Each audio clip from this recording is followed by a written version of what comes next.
Matapos sumabog ang balita na hindi na ikasa ng local promoter, ang planong paglabanin sila Nonito Donaire Jr. at John Riel Casimero. Isa sa nakikitang dahilan dyan, mga bossing, ay mapapalaban si Donaire ngayon June 14 kontra kay Andres Campos para sa WBA Bantamweight Interim at ito na mga bossing. Cuadro Alas It's My Boy may matinding post.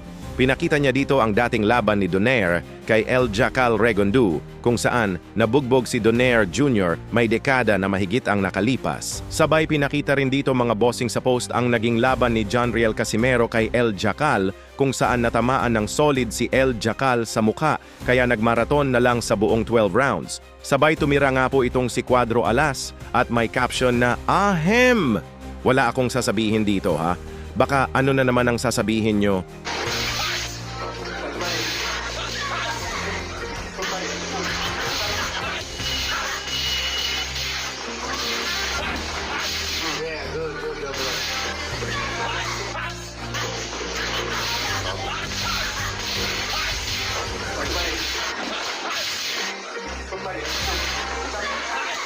Samantala, former WBC minimum weight world champion Japanese na si Yudai Shigeoka mga bossing, ito ang inagawan ng titulo ni Melvin Jerusalem. Nagbigay ng update sa kanyang nakababatang kapatid na si Ginjiro Shigeoka. Ito naman ang binugbog ni Pedro Taduran hanggang sa nawalan ng malay at diretsong nanaginip sa hospital.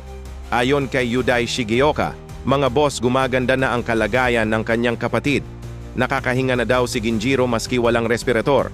Sana tuluyan ng makarecover si Ginjiro. Samantala, makakalaban ni pambansang Kamao Manny Pacquiao na si WBC welterweight world champion Mario Barrios.